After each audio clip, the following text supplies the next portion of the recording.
Iyi ni inkuru ireba abantu barangije kaminuza kuvuga ngo babashakira akazi bazi ngo ni utuntu bivumburiye. Bamaze iminsi 3 mu rugo ariko bari kuvuga ngo ubushomeri burabishe mu rugo. Bazi ngo utu ni utuntu dushyashya bivumburiye. Twashije imyaka 3 turangije amakaminuza tutarabona akazi. Ahubwo inama nabagira mutangire mwihangira imirimo cyangwa muhange udushyakiri kare. Aho muze mukubita umwaka umwe wa kabiri mutarabona akazi.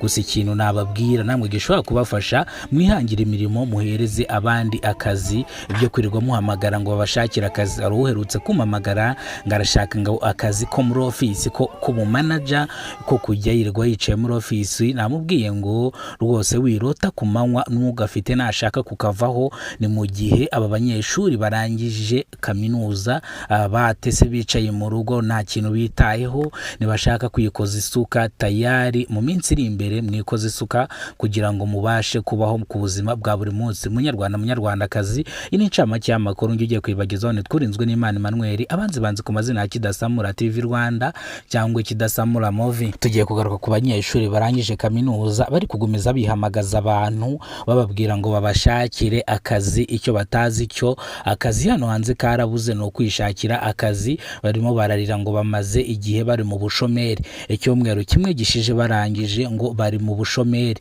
Ndashaka kubabwira bino bintu kugira ngo babyumve kaye namwe mu byumve nk'abanyarwanda. Bazi rero kwirirwa bahamagara abantu ngo bashakira akazi ngo no tuntu dushyashya bivumburi. Nibazi ko ibyo ngibyo byabaye nka za ndirimbo za korabo zihora zihindagurika, ari byo zitwa ngejo numa ngo nza kurya kinyuma, ari naziriya ngo ndashaka kumva bella. Bazi ngo rero ngo n'utuntu bivumburiye zimeze nk'indirimbo zaharurutswe. Arizo ngizo nashaka kubumvisha. Izo ndirimbo zaraharurutswe rero nabo bivuga ngo utuntu two kwirirwa bahamagara abantu kuri telefoni ngo babashakira akazi ngo n'utuntu bivumburiye. Ikiro nabashishikariza nimba bafite imishike yo guhinga cyangwa no guhinga nibatake imishike bahinge, batangire kubyaza ubutaka umusaruro. Cyakoze cyo abantu bize ibijyanye n'ubuhinzi n'ubworozi bo batangiye akazi. Ubu ngubu bari kugura inkoko z'inyama. Zino nkoko zikurira hafi amezi 2 bakahita batangira kuzibaga. Bo batangiye ubworozi tayari. No kuvuga ngo uwize neza yize kubaka engineering, umuntu warangije kwiga engineering ubu ngubu rwose ari ku kiyede, ari kureba ko abafundi bakora nawe buyatangiye kiyede kugira ngo engineering yiwe yize kugira ngo azahikire mu bikorwa, ari no kureba uburyo bimeze. Rero nawe nimba warize segiso zitandukanye, warize iz'ubuganga, nyabuneka genda wakakazi kubukirina kugira ngo ujye ubona ukuntu service zitangwa. Nawe tayari uzagenda ugenda mu rwego gutyo. We kwicara mu rugo ngo wumve yuko uzabona akazi wicaye mu rugo. Two ntago ari utuntu wivumburiye. Kandi ikindi hari abandi mbona basigaye biyahuza inzoga cyangwa banywa ibiyobyabwenge. Nshatse kubabwira ko ibyo bintu byangiza ibihaha, kandi ibyo bintu banagufashe baranagufunga. Ibintu bijyanye n'ibiyobyabwenge, ariko ibiyobyabwenge mvuga ni itabi, izi z'amasigara zemewe, n'inzoga izi za konyagi. Ariko ibi ngibi iyo wabinyweye byatuma ufungwa kuko bishobora kugukoresha ibyaha bitateganyijwe bigatuma utabwa muri yombi. Mwirinde rero ingeso mbi banyarwandakazi muje muri society yacu. Ubwo mwari mwaraheze ku mashuri muze dutangiye twinjoyinge ubuzima cyangwa ubushomeri turimo.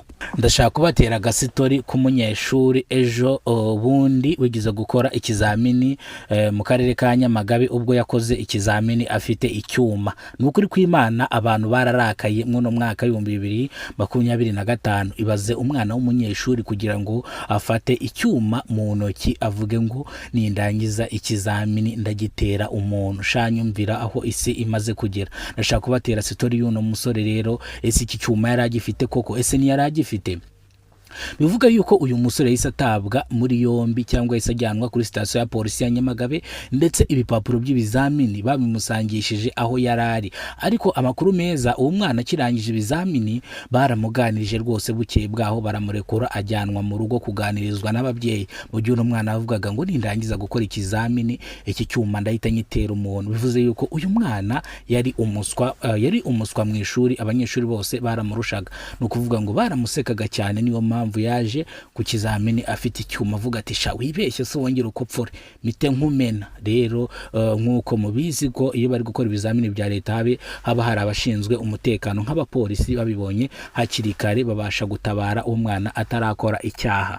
Bivuze yuko ibi bintu ngiye kubabwira cyangwa kubabwira mu ngero zigiye zitandukanye, impamvu polisi iba iri aho muri gukorera ibizamini no kugira ngo ibungabunge amakosa nk'anga cyangwa ibyaha nk'ibi ngibi. No kuvuga ngo polisi iramutse idahari bari gukora ibizamini, no kuvuga ngo uyu mwana aba yarafashe icyuma akagitera mugenzi we. Ariko nk'ubuyobozi bwashyizeho yuko abapolisi bagomba kuba bari aho ngaho abanyeshuri bari gukorera kugira ngo bagire umutekano hagati yabo ndetse n'abandi. Murakoze cyane rero ako gakuru niko nashaka kubabwira, ariko Imana ibarinde ibaho ubuzima buzira umuze. Ariko ikintu cya mbere kora subscribe ku Kidasamura TV Rwanda kugira ngo tujye tubana umunsi ku munsi. Ngiye mwumvaga nitwe rw'inkorogoto bakororoga ko nkoma kidasamura umwana wanyu.